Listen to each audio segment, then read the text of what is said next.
तलाक के 6 महीने बाद एक पत्नी अपने बच्चे को गोद में लेती है और गोद में लेने के बाद सीधा यहाँ से अपने पति के घर पर पहुँच जाती है। वहाँ जाकर दरवाज़ा खटखटाती है और जैसे ही पति दरवाज़ा खोलता है तो उस बच्चे को उसके हाथ में थमाकर कहती है कि तुम ही संभालो इसे, मुझसे संभल नहीं रहा और मैं जा रही हूँ यहाँ से। ऐसा कहकर वह वापस जाने लगती है। पति उसे रोकता भी है, कहता है कि अंदर आ जाओ, थोड़ा चाय पानी पी लो, उसके बाद चली जाना। लेकिन पत्नी लौटकर जाने लगती है। लेकिन तभी एक और आवाज़ आती है, जिस आवाज़ को सुनकर पत्नी की आंखों में आंसू आ जाते हैं और वह रुक जाती है। वह दूसरी आवाज़ किसकी थी और किस वजह से पत्नी अपने पति के पास आई थी तलाक होने के बाद इस बच्चे को लौटाने के लिए? पूरी सच्चाई के बारे में जानने के लिए वीडियो को अंत तक जरूर देखें। नमस्कार दोस्तों, मेरा नाम है जीतू और आप लोग देख रहे हो ब्रेंडमैन चैनल। वीडियो को ज़्यादा से ज़्यादा शेयर करें और चैनल को सब्सक्राइब करना ना भूलें ताकि मेरा हौसला बढ़ता रहे। अलीगढ़ के अंदर एक लड़का रहा करता है, जिस लड़के का नाम होता है अजीत। अजीत जिसने अपनी पढ़ाई लिखाई कर ली है और पढ़ाई लिखाई करने के बाद एक बहुत बड़ी कंपनी में वो काम किया करता है और अच्छे खासे पैसे कमाया करता है। अलीगढ़ में ही उसका खुद का मकान है और उसके मम्मी पापा उसके साथ रहा करते हैं। अब माता पिता की इकलौती संतान है और गांव में भी उनकी अच्छी खासी प्रॉपर्टी है, जो कि उनका पैतृक गांव होता है। तो यहाँ पर रुपए पैसों की तो कोई भी दिक्कत नहीं होती है। घर भी आलीशान बना हुआ है, गाड़ी वगैरह है, घर में सब सुख सुविधाओं के सामान है और घर का जो काम धंधा है वह भी नौकरानी देखा करती है। तो अब यहाँ पर जो माता पिता होते हैं वह अपने बेटे के लिए इधर उधर लड़की ढूंढने लगते हैं, क्योंकि सर्वगुण संपन्न है, कोई भी दिक्कत नहीं है तो शादी तो होनी ही है। ऐसा सोचकर वह अपने बेटे के लिए बहुत ही सुंदर लड़की ढूंढने लगते हैं। ढूंढने से उन्हें एक लड़की मिल भी जाती है, जो कि अलीगढ़ के पास ही के एक गांव में होती है, जिसका नाम होता है संगीता। अब संगीता को उसके लिए ढूंढ लिया जाता है। ढूंढने के बाद जो अजीत होता उसे भी संगीता बहुत ज़्यादा पसंद आती है। अब परिवार वालों की सहमति से दोनों की शादी हो जाती है और शादी होने के बाद जब संगीता इस घर के अंदर आती है तो उसकी आंखें फटी के फटी रह जाती हैं, क्योंकि वो लोग गांव में रहा करते हैं और गांव में खुद से करना होता है। लेकिन यहाँ पर नौकर चाकर हैं जो कि काम किया करते हैं और उन लोगों तो केवल घर में बैठना होता है। तो इन चीज़ों को लेकर जो संगीता बड़ी खुश होती है और जो अजीत होता है वह अपनी पत्नी को पाकर बड़ा खुश होता है, उससे बेइंतहा प्यार करता है और उसे इधर उधर घुमाने के लिए भी ले जाता है। यानी कि जैसे वीकेंड हुआ करता है तो उसमें वो लोग इधर उधर अलीगढ़ के अंदर घुमा भी करते हैं। अब संगीता चूंकि बचपन से घर के अंदर ही पली बड़ी थी और उसे ज़्यादा इधर उधर की दुनिया से कोई मतलब नहीं था, क्योंकि पिता उसके किसान थे और उन्होंने उसे इसी तरह से पाला था कि बेटी घर से बाहर नहीं निकलना है, ज़्यादा इधर उधर जाने से नाम खराब हो जाता है और जब तेरी शादी हो जाए तो तब तू चले जाना। तो यहाँ पर अब संगीता का अच्छी तरह से मन लग रहा है और कोई भी कैसी भी दिक्कत नहीं है। लेकिन तभी एक दिन अचानक से यहाँ पर जो संगीता होती है उसे उल्टी होने लगती है और जैसे ही ये बात पति को पता चलती है तो वह फौरन से अपनी नौकरी से छुट्टी लेता है और सीधा घर आकर अपनी पत्नी को हॉस्पिटल ले जाता है। अब तक शादी को लगभग 3 साल बीत गए थे और 3 सालों के अंदर इन दोनों के बीच में कभी छोटी मोटी कहासुनी भी नहीं हुई थी। यहाँ पर जब 3 साल बाद एकदम से पत्नी को उल्टी होती है तो पति बहुत ज़्यादा घबरा जाता है। लेकिन जब डॉक्टर साहब चेकअप करते हैं तो चेकअप करने के बाद बताते हैं कि मिठाई ले आओ, खुशखबरी है, आप पिता बनने वाले हो, इसी वजह से आपकी पत्नी को उल्टियाँ हो रही थी। इस बात को सुनकर जो पति होता है वह एकदम से खुश हो जाता है और इधर जो संगीता है वह भी बड़ी खुश होती है। दोनों के बीच का प्यार मानो और भी ज़्यादा बढ़ गया हो, क्योंकि दोनों इस बात के लिए काफ़ी दिनों से कोशिश कर रहे थे और आज उनकी ये मुराद पूरी हो गई है। उसके बाद दोनों अपने जीवन को और भी सहजता से जीने लगते हैं। अच्छी तरह से जो अजीत है वह अपनी पत्नी का ख्याल रखा करता है, उसके लिए हर सामान लाया करता है जो वो कहा करती है। तो यहाँ पर धीरे धीरे डिलीवरी का समय आता है और डिलीवरी के बाद खुशी और भी ज़्यादा बढ़ जाती है, साथ में परिवार की भी, क्योंकि यहाँ पर जो संगीता होती है उसने एक लड़के को जन्म दिया था। लड़के को पाकर अब माता पिता बड़े ही खुश होते हैं और साथ में जो अजीत और संगीता थे वह भी काफ़ी ज़्यादा खुश होते हैं। लेकिन जैसे ही बच्चा होता है तो उसके बाद संगीता के ऊपर जिम्मेवारियां और भी ज़्यादा एक साथ से बढ़ जाती हैं। हालांकि पिता के ऊपर तो जिम्मेवारियों का पहाड़ बाद में टूटता है, क्योंकि जब पिता बच्चे को आगे पढ़ाता लिखाता है तो ही उसकी जिम्मेवारी बनती है। लेकिन स्टार्टिंग में जिम्मेवारी जो होती है वो माँ की होती है। माँ अपने बच्चे को रात रात भर जग कर खिलाती है, पिलाती है और उसे रोने नहीं देती है। ये सारी जिम्मेवारियां माँ की होती हैं और एकदम से बच्चा होने के बाद औरत के ऊपर जिम्मेवारी एक साथ से पड़ जाती हैं और वह सभी चीज़ों के लिए मानो पहले से तैयार हो, बिल्कुल भी ना कोई मना करना, ना ही कोई ऐसी बात, और एक साथ से उसको अच्छी तरह से रखने लगती है। लेकिन यहाँ पर जो अजीत होता है वह इस चीज में भी उसे अकेला नहीं छोड़ता है। वह अपनी कंपनी से छुट्टी ले लेता है और उसके साथ रहकर उस बच्चे की देखरेख में उसकी मदद करता है। धीरे धीरे समय बीतता है और समय के साथ साथ जब ये बच्चा 1 साल का हो जाता है तो अब तक यहाँ पर अजीत जो है वह भी नौकरी जाने लगता है। लेकिन बच्चे की देखभाल करते करते जो माँ है वो ज़्यादातर बैठी रहा करती और बैठे बैठे उसका थोड़ा बहुत वजन बढ़ने लगता है। शायद होता है ऐसा, जब महिला एक बच्चे को जन्म दे देती है तो उसके बाद वजन बढ़ना स्वाभाविक भी है। अब जैसे उसका वजन बढ़ता है तो उसका पति उससे प्यार तो किया ही करता था और इसी वजह से जब वो उसे थोड़ी सी मोटी दिखाई देती है तो मोटी मोटी कहकर उसे पुकारने लगता है। अब पति जो संगीता थी उसे भी इस बात से कोई खास फर्क नहीं पड़ता है और धीरे धीरे समय बीतता है। समय के साथ साथ जो अजीत होता है वह अपनी पत्नी को जब कोई बाहर का व्यक्ति उनके घर में आया करता है उसके सामने भी मोटी कहकर मुस्कुराकर पुकार लिया करता और ये बातें कहीं ना कहीं अब उसे चुभने लगती हैं। अब ये बातें चुभती तो हैं लेकिन वो उसे कुछ नहीं कहती है और वो भी मुस्कुराकर उसके पास आ जाती है। धीरे धीरे कुछ और समय बीतता है और जब बच्चा लगभग 1.5 साल का होता है तो उसी दौरान यहाँ पर जो पत्नी होती है वो एकदम से एक दिन जब उसका पति उसे मोटी कहकर पुकारता है क्योंकि पत्नी रात भर बच्चे को सुलाने की वजह से जागती रही है क्योंकि बच्चा थोड़ा सा बीमार था और जब रात भर वो जागी रहती है तो सुबह सुबह पति वहाँ से अपने ऑफिस चला जाता है और ऑफिस से आने के बाद वो एकदम से सोफे पर बैठकर कहता है कि मोटी मेरे लिए पानी लेकर आओ। लेकिन इस बात को सुनकर जो पत्नी रात भर सोई नहीं है और दिन भर भी परेशान रही है बच्चे की बीमारी को लेकर, वो उससे रहा नहीं जाता और वो एकदम से कहने लगती है कि ये क्या लगा रखा है तुमने, तुम्हें जरा भी शर्म है, मैं कितनी परेशान हूं। अब इस बात को सुनकर पति को हैरानी होती है और वो कहने लगता है कि क्यों, क्या हो गया, क्या परेशानी हो गई। तो वो कहती है कि ये बच्चा मेरा अकेले का नहीं है और तुम्हारा भी कोई फर्ज बनता है। अब इस बात को सुनकर जो पति है वो कहता है कि क्या फर्ज बनता है मेरा और मैं अपने फर्ज से कहाँ पीछे हट रहा हूँ। बताओ बच्चे को क्या प्रॉब्लम है, चलो हॉस्पिटल चलते हैं और मैं इसे ले जाने के लिए तैयार हूँ। लेकिन तुम बोलो तो सही एक बार, तुम तो कह रही हो कि इन दवाई से फायदा पड़ जाएगा, फिर इसमें मेरी क्या गलती हुई। तो उसके बाद वो कहने लगती है कि एक तो पूरे रात भर तुम्हारे बच्चे को संभालो और ऊपर से तुम मुझे इस तरह से बुलाया करते हो मोटी मोटी कहकर। ये बात सुनकर पति को बड़ी हैरानी होती है क्योंकि जो बात भी वो कहा करता था वो बड़ी मजाक में किया करता था। लेकिन यहाँ पर पत्नी इन बातों को मन के अंदर समेटे बैठी हुई थी। इसके बाद पति उसे समझाने लगता है, कहता है देखो मैं तुमसे प्यार किया करता हूं तो इसीलिए तुमसे ऐसा कह दिया करता हूं, तो इसमें बड़ी कौन सी बात है। लेकिन तभी जो पत्नी है वह अपने गुस्से के ज्वालामुखी को फोड़ देती है और उसे खूब खरी खोटी बातें सुनाती है। कहती है कि हाँ मजाक में किया करते हो, लेकिन ये नहीं पता कि सामने वाले को बुरा लगता है और अब मैं तुम्हें अच्छी क्यों लगूंगी, इसी वजह से अब तुम मुझसे दूर रहा करते हो ना। जबकि ऐसा कुछ नहीं था दोस्तों। जो पति था वह अपनी पत्नी से बहुत प्यार किया करता था और जब पति ये देखता है कि जब मैं उससे प्यार किया करता हूं और वो कह रही है कि तुम इसी वजह से मुझसे दूर रहा करते हो और कोई दूसरी मिल गई होगी, तो इसके बाद उसे भी गुस्सा आ जाता है और वह अपनी पत्नी को जोर से धमका देता है। लेकिन पत्नी इस बात से रुकती नहीं है और वह उल्टा उसे धमकाने लगती है। जब पति देखता है कि उसकी पत्नी उसे धमका रही है, यहाँ पर उसके माता पिता भी आ गए थे, तो उसके बाद उसे ये बात बुरी लग जाती है और वह अपनी पत्नी को तमाचे लगा देता है। अब जैसे वो अपनी पत्नी के ऊपर हाथ उठाता है तो यहाँ पर पत्नी भी उल्टा उस पर हाथ उठाने लगती है, लेकिन पत्नी उसका हाथ पकड़कर उसे 2-4 झापड़ और रख देता है। अब जब वो देखती है कि पति उसके काबू में नहीं आएगा तो उसके बाद एकदम से रूठकर अपने कमरे में जाती है और वहां से अपना सामान पैक करके वहां से जाने लगती है। अजीत के माता पिता उसे रोकने की कोशिश करते हैं लेकिन वह नहीं रुकती है और इधर जो अजीत होता है वह गुस्से में चुपचाप बैठा रहता है क्योंकि आज उसकी पत्नी ने शादी के इतने साल बाद उस पर हाथ उठाने की कोशिश की है। इसी वजह से वह उसे नहीं रोकता है और पत्नी भी रूठकर सीधा अपने मायके चली जाती है। मायके जाने के बाद जब उसके माता पिता उसे देखते हैं तो देखने के बाद बड़े हैरान हो जाते हैं और कहने लगते हैं कि बेटी ये क्या हुआ और तुम यहाँ पर क्यों आ गई। तो उसके बाद वह रो रो कर अपने माता पिता से कहने लगती है कि माँ बाबूजी ऐसे ऐसे मुझ पर हाथ उठाया है और मैं अब उस घर में तभी जाऊंगी तब वो मुझसे माफी मांगने के लिए आएगा।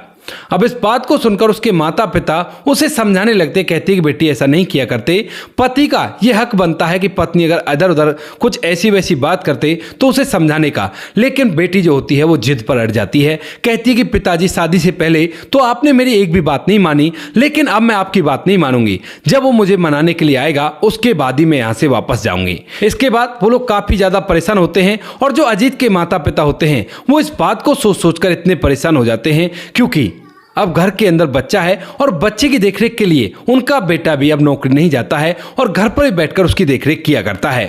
वह उससे कहती है कि बेटा ऐसे समय व्यतीत नहीं होगा, इसकी माँ को मना कर ले आ, लेकिन वो मना कर देता है। कहता है कि नहीं माँ, मैं उसे मना कर नहीं लेकर आऊँगा, वो अपने आप आती है तो आए। माता पिता इस बात का गहरे सदमे में डूब जाते हैं कि शायद उनके बेटे का घर अब बिगड़ जाएगा और इसी सदमे के चलते लगभग 6 महीने के अंदर ही वह लोग इस दुनिया को छोड़कर चले जाते हैं। जब वह इस दुनिया को छोड़कर चले जाते हैं बीमारी के चलते, तो उसके बाद अब अजीत उस घर के अंदर अकेला रह गया था और इसके बाद वह सोचने लगता है कि अगर ऐसी बात है तो या तो वो यहाँ पर आए, वरना मैं दूसरी शादी कर लेता हूँ उसे तलाक देकर, और कम से कम मुझसे अलग तो हो जाए। ऐसा ही सोचकर वह उसके लिए तलाक के नोटिस भिजवा देता है और जैसे ही तलाक के नोटिस उसकी पत्नी संगीता तक पहुंचते हैं तो वह इन्हें देखकर और भी ज्यादा नाराज हो जाती है। वहीं पर जब संगीता के पिता को यह बात पता चलती है तो उसके बाद वह उसे समझाने लगता है, कहता है कि बेटी ऐसा मत कर, ये सब कुछ खत्म हो जाएगा और तू एक बार वापस चली जा। सुना उसके माता पिता भी नहीं रहे हैं और अब तू भी नहीं जाएगी तो वो ये तो करेगा ही, क्योंकि अकेला उस बच्चे को कैसे संभालेगा, उसे और कुछ भी देखना होता है।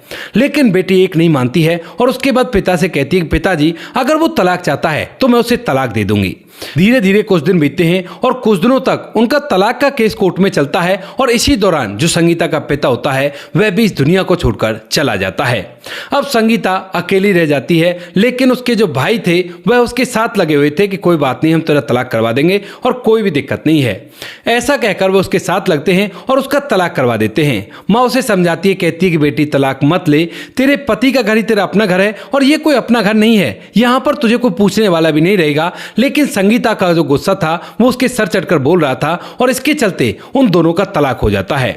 तलाक के दौरान चूंकि बच्चे की उम्र अभी 5 साल नहीं थी तो इसी वजह से जो कोर्ट होता है वो कस्टडी माँ को दे देता है। लेकिन अब तक जो बच्चा है वो अपने पिता के साथ रहता है और पिता को भी वह देखा भारा करता है। स्टार्टिंग में तो कुछ दिन वह रोया था, लेकिन जब पिता उसकी ख्याल रखा करता है तो उसके बाद माँ भी और पिता भी दोनों वह उसके लिए ही होता है। तो इसी वजह से जो बेटा है वह अपने पिता की गोद से माँ की गोद में आने के लिए बिल्कुल भी तैयार नहीं होता। माँ खूब उसे अपनी तरफ लेने की कोशिश करती है, लेकिन जब वह नहीं आता तो उसके बाद वह जबरदस्ती उसे अपनी गोद में ले तो लेती है। लेकिन बेटा रो रो कर बिलख बिलख कर अपने पिता की तरफ जाने के लिए कहता है। वहां पर कुछ लोग इस बात को देखकर अपनी आंखों में आंसू ले आते हैं। कहते हैं कि इस तरह से देखो बच्चे का क्या खोट है इसमें, बच्चे को तो खामखा पिता से दूर किया जा रहा है और वो दूर भी नहीं होना चाहता। लेकिन खैर कोर्ट का फैसला था और कोर्ट का फैसला सर्वोपरि होता है। इसी वजह से यहाँ पर जो संगीता होती है वह अपने बच्चे को अपनी गोद में लेती है, उसके भैया भाभी उसके साथ हैं और अपने बच्चे को लेकर वापस घर चली जाती है। वहां पर जाने के बाद घर के अंदर रहने लगती है और जो रकम उसे मिलने वाली थी उस रकम को लेकर अपने भैया को दे देती है। कहती है कि भैया ये लो, ये रकम तुम रख लो, क्योंकि जब भी मुझे इसी घर में रहना है और मैं दूसरी शादी भी नहीं करने वाली, अपने बच्चे के सहारे से अपनी जिंदगी को जी लूंगी। उसका भाई उस रकम को ले तो लेता है, लेकिन धीरे धीरे जैसे 6 महीने बीतते हैं तो 6 महीने के अंदर ही उसका भाई उन पैसों को खत्म करने के बाद अपनी बहन की बेसिक जो नीड होती है, यानी कि कोई कपड़ा है या कोई चप्पल जूते हैं, उनको लाने से भी मना कर देता है। जब बहन कहती है कि भैया मुझे ये सामान चाहिए वो सामान चाहिए, तो भैया कह देता है कि कहाँ तक मैं ये सब कुछ करूँ, मुझसे भी मेरा भी परिवार है और अपने परिवार को मुझे पालना है। ऊपर से तुम्हारे शौक तो नवाबी होते हैं, क्योंकि तुम्हारे कपड़े भी महंगे आया करते हैं और तुम्हारी चप्पलें भी महंगी आया करती हैं। मेरी बहन मुझे माफ कर दे, तेरे जो पैसे मैंने लिए हैं उन पैसों को लौटा दूंगा, लेकिन मुझसे अब ये सब कुछ नहीं होता। जो पत्नी होती है वह अपने बेटे को लेकर अलग हो जाती है अपनी माँ के साथ, और जब उसे ये सारी बातें दिख जाती हैं तो यहाँ पर उसकी माँ उसे समझाने लगती है। कहती है कि बेटी मैंने कहा था ना कि अपना पति तो अपना पति हुआ करता है और उसका घर ही अपना घर हुआ करता है। देखा ना, तुमने यहाँ पर रहकर देख लिया, लेकिन उसके बाद भी तुम्हें कुछ भी हासिल नहीं हुआ। अभी तो ये कुछ भी नहीं है, आने वाले समय में तजुर्बे के हिसाब से तुम्हें बता रही हूँ कि तुम्हारी वो हालत होनी है जिस हालत को देख देख कर तुम फूट फूट कर रोगी। बच्चे की देखरेख की वजह से वह एक बार सोचती भी है कि क्यों ना मैं नौकरी कर लूँ, लेकिन अगर मैं नौकरी पर जाएगी तो बच्चे की देखरेख इतनी अच्छी तरह से नहीं हो पाएगी। वह माँ को भी देने की कहती है, लेकिन माँ मना कर देती है। कहती है कि बेटी अब बुढ़ापा है और बुढ़ापे में मैं तेरी बच्चे की कहां देखरेख करती फिरूंगी। शायद मां को ऐसा लग रहा था कि बच्चे की जिम्मेवारी इसके ऊपर होगी, तो उसके बाद ये समझ जाएगी। जब उसे देखता है कि इस बच्चे की वजह से मैं ऐसे ऐसे रह रही हूं, तो उसके बाद वो सोचने लगती है कि क्यों ना इस बच्चे को इसके पिता के पास छोड़ दूं और उसके बाद अपने दम पर जिंदगी जीऊंगी, क्योंकि अभी तक भी उसके दिमाग में वो गुस्सा भरा हुआ था। इसीलिए जो संगीता होती है तलाक के 6 महीने बाद अपने पति के दरवाजे पर जाकर दरवाजा खटखटा देती है और जैसे ही दरवाजा खटखटाती है तो अंदर से उसका पति अजीत दरवाजा खोलता है और जब दरवाजे पर अपनी तलाकशुदा पत्नी को देखता है तो उसके बाद उसकी तरफ देखता ही रह जाता है। इधर जो संगीता होती है वह भी कुछ देर तक उसी की तरफ देखती रहती है क्योंकि वह काफी ज्यादा कमजोर हो चुका है और देखने से लगता है कि कई दिन तक ये खाना पीना नहीं खाया करता है। उसके बाद संगीता अपने आप को संभालती है और उस बच्चे को उसकी गोद में रखते हुए कहने लगती है कि ये लो, अपने बच्चे को तुम ही पालो, मैं इसका क्या करूंगी। अब बच्चा पिता को देखकर पहचान तो गया था, लेकिन जब माँ वहां से जाने लगती है तो उसके बाद यहाँ पर जो पिता होता है अजीत, वह कहने लगता है कि ऐसे मत जाओ, थोड़ा सा अंदर तो आओ घर के अंदर, ऐसा क्या हो गया, कोई बात नहीं, हमारा तलाक हो गया है और वैसे भी हम दोनों को अलग ही रहना है। लेकिन संगीता पीछे मुड़ जाती है बच्चे को उसकी गोद में देते हुए और बहुत कुछ मन के अंदर सोचते हुए आगे की तरफ बढ़ने लगती है। कहती है कि नहीं, मुझे नहीं आना। यहाँ पर तभी जब वह 2-4 कदम आगे रखती है तो उसी के बाद उसका जो बेटा होता है जिसका नाम यश होता है वो कहता है कि मम्मा इधर आओ। अब इस बात को सुनकर यहाँ पर जो उसकी माँ होती है उसके चलते हुए कदम एकदम से ठहर जाते हैं और वह पीछे मुड़कर अपने बच्चे की तरफ देखकर फूट फूट कर रोने लगती है। उसके बाद जो अजीत होता है वो उससे कहता है कि कोई बात नहीं, बाहर देखो, दरवाजे पर ऐसे मत रो, लोग देखेंगे तो तरह तरह की बातें बनाएंगे, अंदर आ जाओ, अंदर बैठकर थोड़ी देर रुक जाना, उसके बाद चले जाना जब बच्चा समझ जाए थोड़ा सा। उसके बाद संगीता घर के अंदर जाती है। घर के अंदर जाने के बाद घर का हाल देखती है।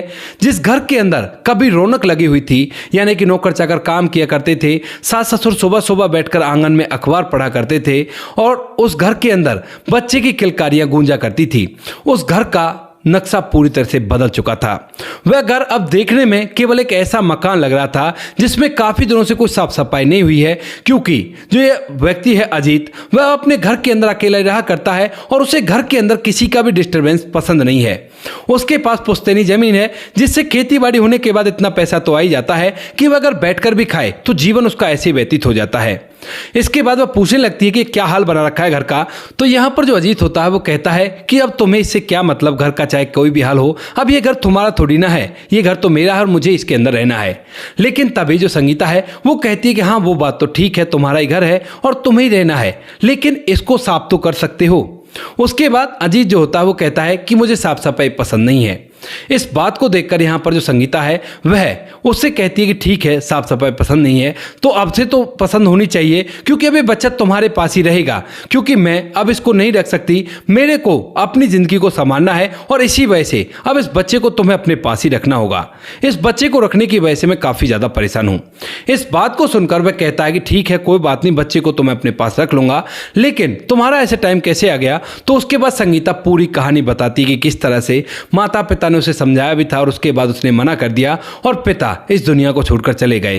भैया भाभी ने वो पैसे ले लिए जो कुछ एलोमनी उसने उसे दी थी और उसके बाद अब जब पैसे खत्म हो जाते हैं तो उसके बाद वो कह देते हैं कि मैंने कोई ठेका नहीं ले रखा, अब वह अपने कदमों पर खड़ी होगी और अपने दम पर जिंदगी जिएगी। इधर यहाँ पर जब संगीता उससे पूछती है कि तुम्हारा क्या चल रहा है, तो जो अजीत होता है वह भी अपनी पूरी कहानी बता देता है कि यहाँ से जब बच्चा गया है तो उसके बाद जिंदगी जीने का मन ही नहीं करता और जैसे तैसे समय कट रहा है। दोनों की बातें एक दूसरे के समझ में आती हैं और उसके बाद दोनों एक दूसरे की तरफ काफी देर तक देखते हैं और देखने के बाद जो अजीत होता है वह कहने लगता है कि संगीता, क्या ऐसा नहीं हो सकता कि हम लोग दोबारा से एक साथ रह सके। इस बात को सुनते ही मानो संगीता इस बात का वेट कर रही हो और उसकी आंखों में आंसू आ जाते हैं। रोते हुए वह एकदम से अजीत के सामने हाथ जोड़ती है और उससे माफी मांगने लगती है। कहती है कि मेरे अहंकार की वजह से मेरा घर टूट गया और उसके बाद यहाँ पर जो अजीत होता है वह उसके हाथों को पकड़ लेता है, कहता है कि नहीं, मेरा भी अहंकार था, अगर मैं तुम्हें मनाने के लिए चला जाता तो इसमें कौन सी गड़बड़ हो जाती, आखिर तुम मेरी पत्नी हो, जीवन संगनी हो, तो तुम्हें मनाने में कौन सी दिक्कत थी। ऐसा कहकर दोनों अपने गिले शिकवों को मिटाते हैं और उसके बाद आज तक उसी घर के अंदर रह रहे हैं। संगीता जो है वो उस घर की दोबारा से मालकिन बन चुकी है और वो घर दोबारा से चहक उठता है। हालांकि उसे दुख है कि उसके सास ससुर छोड़कर चले गए इस दुनिया को, लेकिन फिर भी वो दोबारा से अपनी जिंदगी को संभालते हैं। तो दोस्तों ये थी आज की कहानी। आपको जैसी भी लगी कमेंट सेक्शन में बता देना। वीडियो अगर अच्छी लगी तो वीडियो को लाइक और चैनल को सब्सक्राइब जरूर करें ताकि हमें थोड़ा सा हौसला मिल सके आप लोगों के लिए ऐसे अच्छे वीडियो बनाने के लिए। इन कहानियों को सुनाने का उद्देश्य किसी को परेशान करना बिल्कुल भी नहीं है। ये कहानी आपको इसलिए सुनाई जाती है ताकि आप लोग इन कहानियों में से कुछ ना कुछ सीख सको और अपने जीवन में उस चीज़ को अप्लाई कर सको। मिलते हैं किसी नेक्स्ट वीडियो नए टॉपिक के साथ, तब तक के लिए जय हिंद, जय भारत, जय हिंदुस्तान।